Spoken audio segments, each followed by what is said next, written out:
produzido em Campinas e hoje é um jornal especial exatamente para discutir o destino do lixo doméstico. A situação melhorou muito na nossa região nesses últimos 30 anos de história da IPTV, mas ainda está longe do ideal. A CETESB é o órgão do Estado que faz a fiscalização dos aterros sanitários. A CETESB não tem um balanço atualizado da situação desses aterros, mas nós vamos divulgar agora os números de 2007 de como está a situação na nossa região. Os municípios paulistas geram todos os dias aproximadamente 28 mil toneladas de resíduos sólidos. E para avaliar a qualidade dos locais para onde são destinados, é aplicado um índice desde 97 que varia de 0 a 10. Na nossa região, de acordo com o último balanço de 2007, os municípios que aparecem em condição inadequada são Cosmópolis, Morungaba, Pinhalzinho e Estiva Gerbe. A melhor situação era de Pedreira. Pois é, gente, para vocês entenderem, bem a grosso modo, eu vou falar para leigo mesmo, para todos nós leigos, se a gente considerar que, abaixo de mim, nós temos várias camadas de lixo aqui. E essas camadas de lixo, elas vão se acumulando e entre elas tem camadas de argila, também camadas de forro plástico. Isso é para evitar a contaminação desse solo e tudo que tem aqui embaixo. Mas o risco ainda existe. Eu estou aqui com o Ernesto, ele é um ambientalista, professor da PUC de Campinas. Professor, explique para nós o seguinte, se uma dessas etapas que eu estou falando, da questão da argila, do forro plástico, se não existir uma dessas etapas no aterro sanitário, a contaminação é certa? Certamente, a contaminação vai ocorrer no lençol freático e isso contamina toda a água disponibilizada para o consumo humano.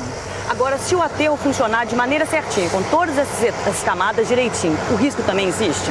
Existe o risco, minimizado, mas existe, não é? Por isso o acompanhamento 24 horas por dia dessas questões do aterro. Agora, professor, nós trouxemos aqui, viu, gente, separado para vocês entenderem, isso aqui, esse lixo preto que vocês estão vendo, esquisito desse jeito, é o que a gente chama de chorume. Isso aqui vem da decomposição do lixo, é um líquido altamente prejudicial ao meio ambiente. Ele hoje é muito mais prejudicial, por exemplo, que o esgoto doméstico, 100 vezes mais prejudicial ao meio ambiente do que o esgoto doméstico. E quando vem a chuva, então, eleva mais fácil ainda toda essa sujeira que vem do lixo. Professor, explique para nós o seguinte, eu vou colocar aqui esse chorume no chão, professor, para você explicar para nós o seguinte, esse líquido, esse chorume, se ele vazar, por exemplo, o risco é muito grande para o meio ambiente? O risco é muito grande. No chorume está contido a essência do lixo.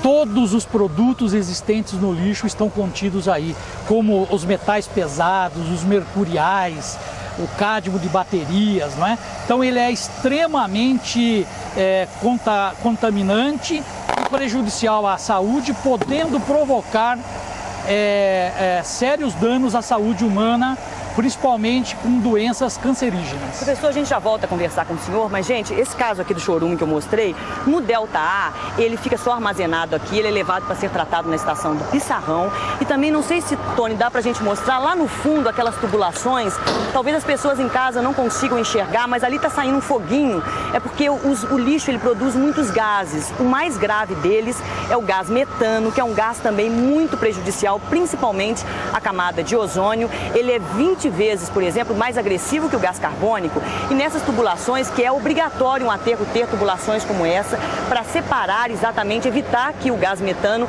ele atinja a atmosfera e possa trazer um prejuízo muito grande. Então, o que vocês percebem ali naqueles foguinhos é exatamente a queima desse gás metano para evitar que ele atinja de forma prejudicial o meio ambiente, a camada de ozônio. Agora, quando a gente discute todos esses problemas, chorume, gás metano, tudo isso, é uma dúvida muito grande para a prefeitura quando ela vai decidir. Será que ela tem um aterro doméstico, constrói um aterro sanitário para tratar esse lixo doméstico ou manda, por exemplo, para um aterro particular e paga diariamente por isso?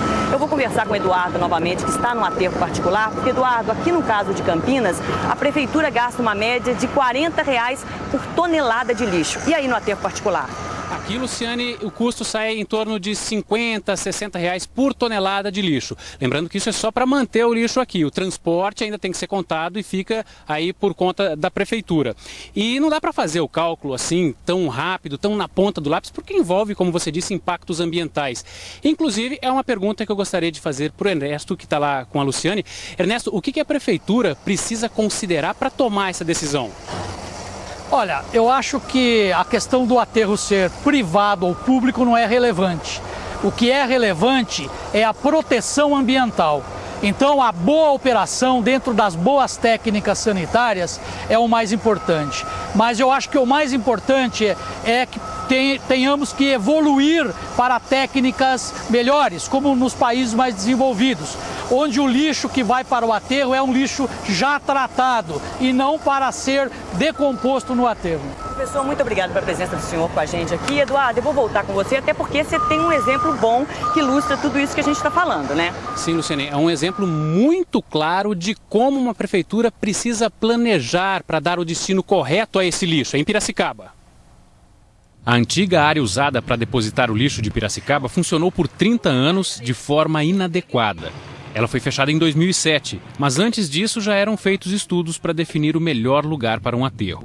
Em 2003, a USP fez um levantamento em Piracicaba para encontrar esse espaço, que é bem raro. Com relação ao relevo, praticamente todo o município teria condições de receber o lixo. Mas é preciso considerar apenas áreas que não colocam os lençóis d'água em risco. Isso elimina praticamente metade da região analisada. Os tipos de solo indicados são aqueles resistentes à erosão e infiltrações, o que limita ainda mais as possibilidades. No pouco que sobrou, é preciso respeitar distâncias mínimas dos rios, reservas e áreas urbanas. E o que resta ainda precisa passar por estudos de impacto ambiental para comprovar se eles podem servir de aterro. E a Prefeitura de Piracicaba já desapropriou uma área para o novo aterro, seguindo essas orientações do estudo feito pela USP. Agora, esse processo está suspenso temporariamente, envolvendo aí o Tribunal de Contas. Por enquanto, não há uma previsão para a montagem do novo aterro e o lixo de lá, inclusive, vem aqui para onde eu estou, o aterro em Paulínia. E é claro que o caminho para tudo isso, na verdade, é gastar menos, produzir menos lixo, produzir menos material que vá para os aterros sanitários. E a Edilane Garcia tem um exemplo positivo disso. Isso mesmo, Eduardo. Eu vou dar só um exemplo, viu? Nós temos aqui 3 sacas aqui com restos de cascas de laranja. Inclusive, elas estão aqui. Nós pedimos para que os funcionários trouxessem aqui, mas, na verdade, elas são armazenadas num outro ponto do shopping.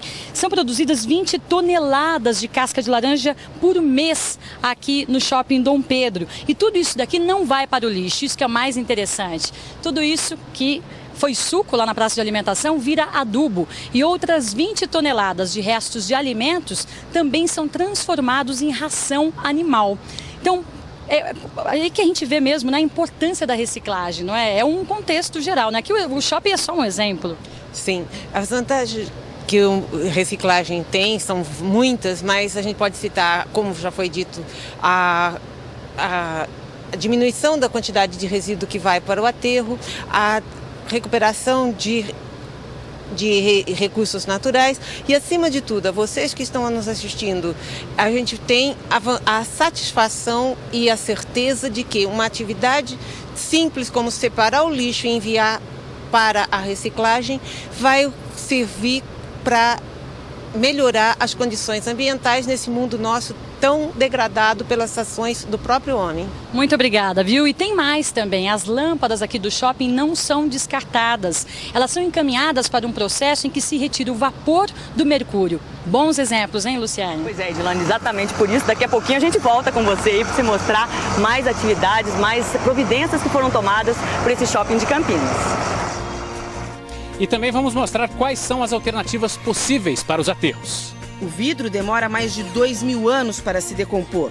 No caso do alumínio, cada latinha reciclada representa uma economia de energia equivalente ao consumo de um televisor ligado por 3 horas.